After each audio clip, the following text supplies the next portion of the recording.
sumama ang loob ng mga Pariseo na nakarinig ng sinabi ni Jesus. Ano ba yung sinabi ni Jesus?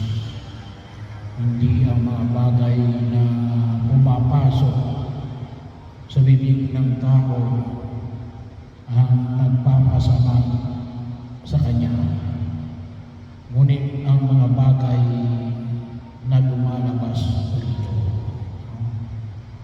So, bahagi yun na sabi nga natin ay pinipino ni Jesus ang pagtingin sa kasalanan. Bahagi yun, hindi o sapagkat hindi inaalis na Jesus na maaari, no? Pwede rin namang hindi maaari, na makaapekto ang mga pagkain na pumapasok sa bibig ng tao. Para maintindihan natin, kasi katulad ng halimbawa na para maintindihan natin kung bakit sa lumang tipan, ano ba ang pinagbabawal yung pagkain na baboy? Mainit kasi sa katawan yun. So, alam niyo naman kapag mainit sa katawan, mainit na doon sa lugar nila. Tapos kakain pa sila ng mainit sa katawan. So, yun ang dahilan. Pero hindi lang ulugan na gagawa ka na ng mali. Bahagi yun, nasa iyo pa rin pagpili. Kaya nang sabi ni Jesus, ang lumalabas sa bibig ng tao ang nagpaparumi sa kanya. Kasi yan ay bahagi yun na kinakailangan din tayong maging aware. Kasi ano yung problema roon? Kung pagbabasihan natin yung paningin, katulad ng paningin ng mga Pariseo, ang lalabas nun, judgmental, no? Yun ang lalabas. Bahagi yun, no? Dahil naman kumain ka niyan,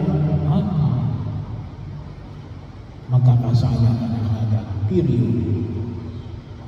Anong sabi ni Jesus? Pwede. Pwedeng hindi.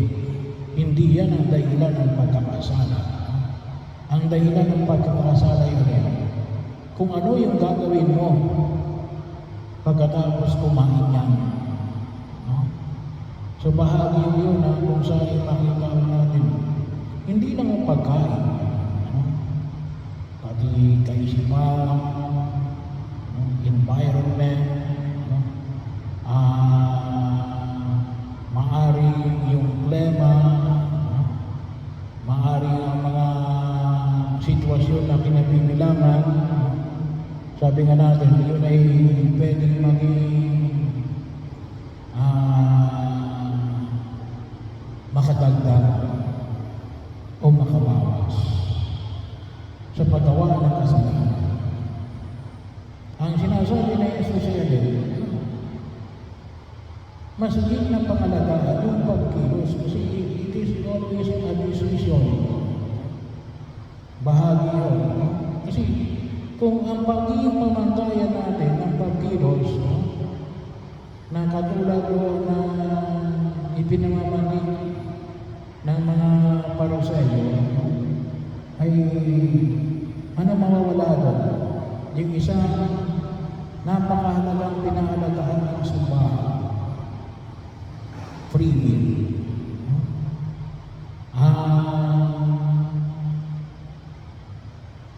Pagpili, malayang pagpili sa iyong desisyon na pwede mo pigilan ang isang bagay kahit na malakas yung presyo. Maging ito man ay katulad ng pagkain, maging katulad din ito ng tinatawag natin mga yok ng mga barkada, o maaaring ito yung mga nakasanayan ng lingkunang ginagalawan, o maaaring ito yung mga itinuturing na nakagawian na pagkilos ng isang lugar, ay bahagi yun ako sa na pinanghahawakan ng ating pananampalataya natin. Ikaw pa rin ang magdidesisyon. At yun yun ay bahagi yun na kung saan ay kinakailangan mo panghawakan. So sapagkat bahagi yun, kasi pinag-usapan natin pumapasok. Ang sinasabi ni Jesus, yung lumalabas sa iyong bibig. Doon ka nagkakasala. Kaya bahagi yun na huwag natin kalimutan. At kuminsan yung isang sakit din ng tao na ginagalawan. Tayo ay kuminsan din judgmental. Ang pagbubutan natin ng pag-uusga ay higit sa lahat yung maliwanag na pagkilos ng tao, hindi yung nakapaligid sa kanya. Kasi ililigaw tayo. At pangalawa, yun ang sinabi ni Jesus. Anong sabi ni Jesus? Kaya kahit na masama yung loob ng mga Pariseo sa kanya, anong sabi ni Jesus? Ayaw sila. Yun ang sabi ni Jesus. Anong sabi niya? Bubunutin ang bawat halamang hindi itinanim ng aking Amang nasa langit. So, ano yun? Ano yung mga hindi itinanim ng aking Amang nasa langit? Ay tinutukoy yan kapag pinag-usapan natin yung mga talinga yun yung mga masasamang damo. Masasamang damo. Kasi hindi pwede yung pamatayan ng pagkilos natin ay nakasalalay sa maling prinsipyo. Hindi yun ang dapat na pangahawakan natin. Kahit na sabihin natin na ay nakagawian, nakasanayan. Yung term na ginamit ni Jesus kapag bulag ang umakay sa bulag, kapwa silang mahuhulog sa hukay. Ipalungkot yung prinsipyo ng pinanghahawakan. Hindi pwede yun ang magiging pamatayan ng pagkilos na ipinamamanig ng buong may kapal. Sumamamang ang loob nila. Bakit? Ang pinag-uusapan dito yan, kaligtasan ng kaluluwa. Hindi na balik masama ang loob mo, ligtas ka naman. Kaysa na ang gaan-gaan ng loob mo, pupunta ka naman sa dakdagatang apoy sa impyerno. Bakit? Ay tawag dito, ay yun ang sinasabi ko minsan, ay ikaw ay nililibang ka. Ang sabi ko, yun yung pamamaraan ng demonyo, libangin tayo. Okay na sabi nga natin, peaceful coexistence. Hindi, mali. Hindi ko pwede na yung mali ay okay na lang para hindi na lang tayo mag-away. Hindi. Irerespeto kita. Pero sasabihin ko sa iyo, mali yan. Hindi yan tama. Bahagi yun na dapat natin mabiging bahagi ng pagkilos natin sa pagtugon sa panawagan ng buong may kapal. Dapat yun ay magiging maliwanag sa lahat ng pagtugon, lalo-lalo na sa pananampalataya ng paglilingkas ng Diyos. At isa na nga dito yung kapag ang pinag-usapan namin ay kung ano ang nagdudulot ng pagkakasala sa tao. Kaya medyo mabigat kasi sabi nga ko minsan ayaw ng tao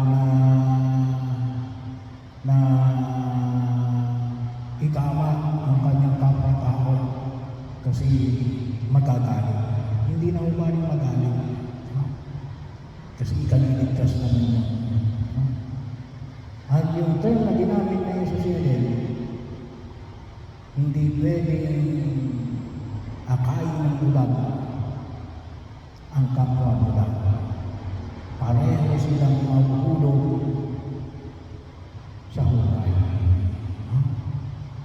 Kaya bahagi yung kinakailangan yung mga taga-tugon ng panawagan ng Buhay Kapal ay kinakailangan natin maging handa sa nabanggit na pagkapahalaga at pagkilos na nawa ay makita natin or else sabi nga natin kapag hindi natin natitip yan ay sabi nga natin ay mali yung tama ang mali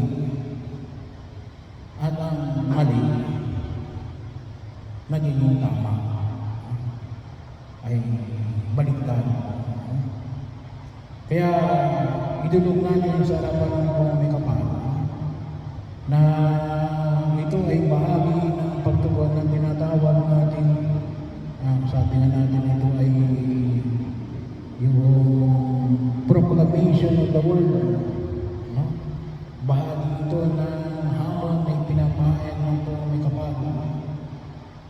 Sapagkat may tinatawag kami sa natin, may mga taong ang galing magpahayag ng salita ng Diyos. Kasi bakit? Yung binabanggit lang ay yung pabor sa mga nakikinig. Ay